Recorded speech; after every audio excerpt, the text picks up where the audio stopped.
Guys, hey, what's up? Welcome to the channel. I'm in my Model 3. This is a 2025 Model 3 long-range rear-wheel drive. Just headed to the car wash, but I want to talk about this topic. Someone mentioned this in a Facebook Tesla group, and I think it's an interesting topic. In this video, I want to talk about someone who owns a 2025 Model Y long-range all-wheel drive wants to sell it and go to a 2017 Model X P100D with free supercharging. Okay, that's a hard vehicle to find. The Model X came out in 2016, and there was free supercharging for all of the cars, most of the cars in 2016, and there was a couple 2017s. If you ordered by the end of 2016 and you got delivered in 2017, that 2017 car could have free supercharging that's transferable. And so really it's like, is it worth downgrading to an older Model X with the free supercharging? That's what I want to talk about in this video, so let's get into the topic. Now I want to highlight just some of the reasons why I think it's a downgrade from going from a newer Model Y. Now it doesn't have to be the refreshed 2026 version, even just a car with hardware 4, like a late 23 or 2024 or 2025 Model Y is better than these older Model X's, and I want to point out reasons why. First off, you have like a 8, 9, 10-year-old car. If you're going to these older cars, it's going to be out of warranty, it's going to have lower range. You know, range on those cars was like between 250 to 300 miles. It's now going to be closer to 200 to maybe 240 miles of range because the battery's going to degrade over those 9 years. Not that the battery's going to give out anytime soon, it's just you're going to have lower range just from degradation of the battery over that many years. You also are going to have a lot of higher out-of-pocket costs because it's out of warranty. And I want to highlight a handful of the things that commonly go wrong with the Model X. I had a 2016. I had mine in the shop during the year I owned it.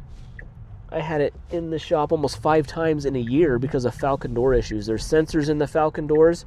They're finicky. They sometimes work, they don't. The sensors become dislodged. It's just a frustrating experience, the Falcon doors. Even though they look cool, they're not as functional as you think they would be. And so Falcon door issues is going to be a problem. Coolant leaks. You have that large induction motor, which is prone to failure on those vehicles.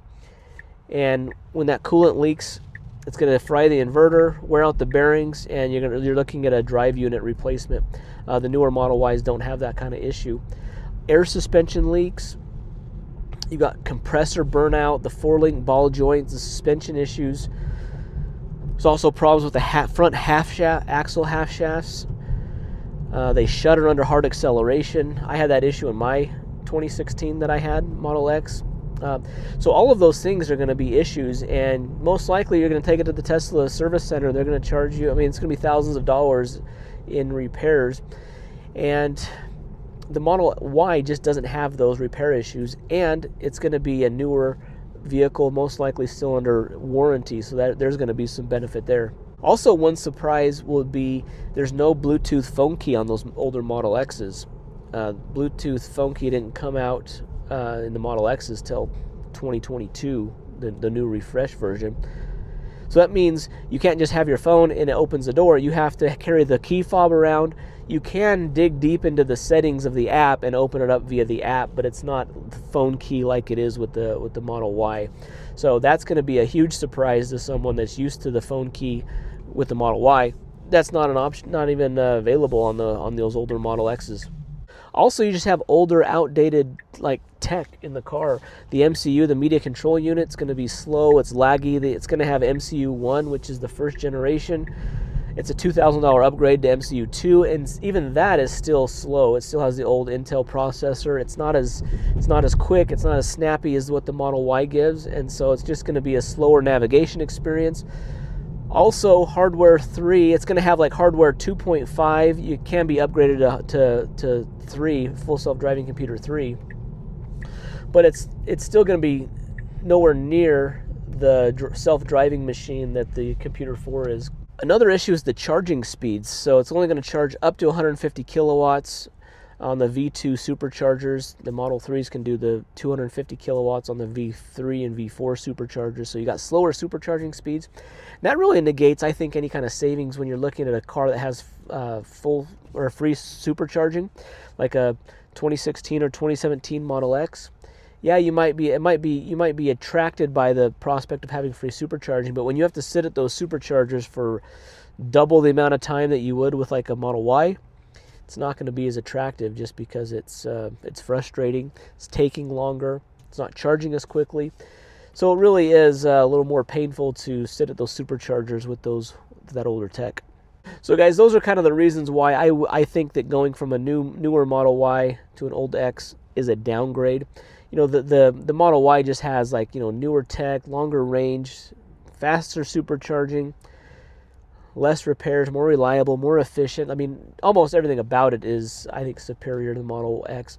So guys, to point out a couple of the positives of the Model X, it is a bigger vehicle. Like, you can fit, it comes in 6 and 7 seat configurations. The Model Y does as well, but it's not as big. The Model X is a little bit bigger for those, if you need something that's going to haul, you know, 6 or 7 people.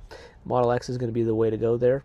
If I was looking at a Model X right now, I would be looking at one that's a 2022 or newer, because that's the full refreshed one, and that's going to be more like a newer Model Y as far as the newer tech, a little more reliability. They've worked out some of those kinks in it. But overall, the Model Y is a great car. It's a great value. I would say if you're looking at a car right now, like a used 2023 or 2024 Model Y long range would be a good value, because people are kind of selling those to get to the 2026 Juniper versions. But if those 2023 and 2024 Model Ys have hardware 4, it's got to be late 2023 build. But if it has the hardware 4 full self-driving computer, it's going to do everything that the newer ones are doing, and you're paying less. You can get those for $30,000 right now, which is a pretty good deal. Anyways, guys, just some things to think about. Let me know in the comments below, do you think going from a newer Model Y to an older X is a downgrade? I do. Those are the reasons why, but interested to hear what your thoughts are. Guys, thanks for watching the video. Hit that thumbs up, subscribe. See you in the next one. Thanks.